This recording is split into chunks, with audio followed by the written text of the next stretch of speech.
Hi, it's Sunday the 29th, 2015. It's around 5:30 p.m. here in London. I'm going to be talking about an interesting article that Bill Holter of JS Mindset wrote today. It's called "Can You Handle the Ugly Truth?" Question mark. And he examines the price action of gold on Friday, which was a very illiquid day for gold on Comex because it was a half day and it was, the day after Thanksgiving.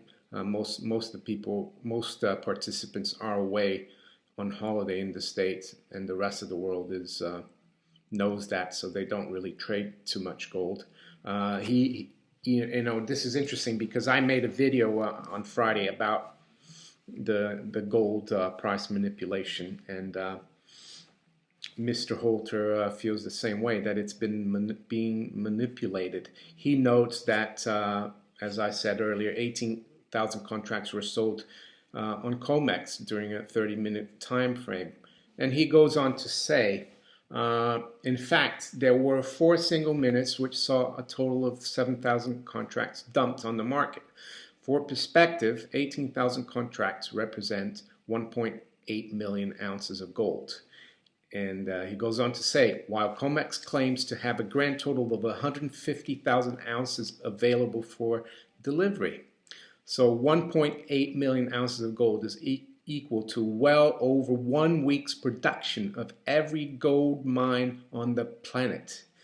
150,000 ounces, which is what Comex has to deliver, on the other hand, is just over 16 hours of mine production of every mine on the planet, according to Bill Holter. And for further perspective, he goes on to say, and I quote him, China has imported over 1.3 million ounces of real physical gold each and every week, and amounts to nearly 80% of all gold produced. Why is this important, he asks? China is importing each week nearly 10 times the total amount of Comex gold for delivery in total. And he goes on to say, put another way, Comex gold pricing rests on a foundation 10 times smaller than what China imports each and every week. How is it credible that Comex can sell 12 times as much gold in just 30 minutes as they claim to have available for delivery? And that's his question.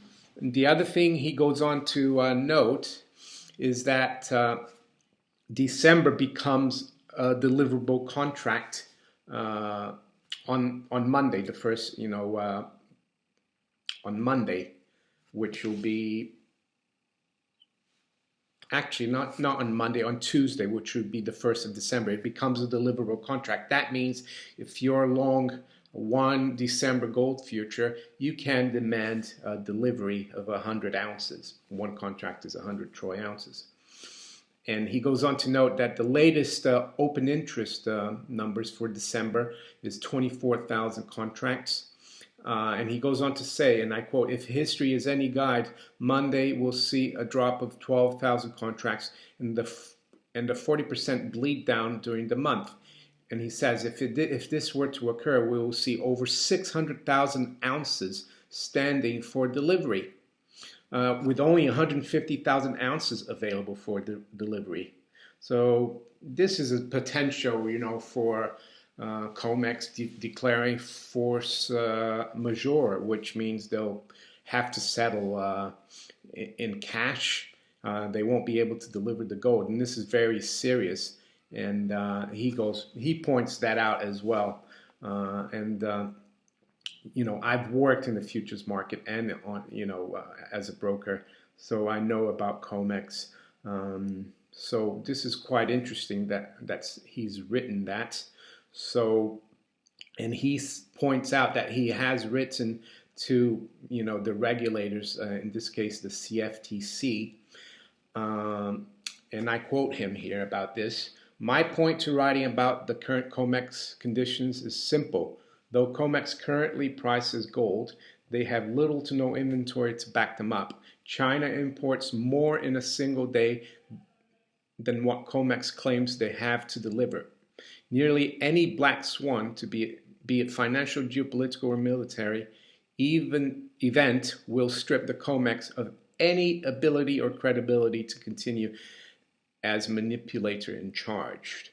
And he finishes this paragraph by saying, I have asked in several writings why the CFTC, which is the Commodities, Futures, and Trading Commission, has allowed the pricing mechanism to be so corrupt after each blatant raid such as this past Friday's.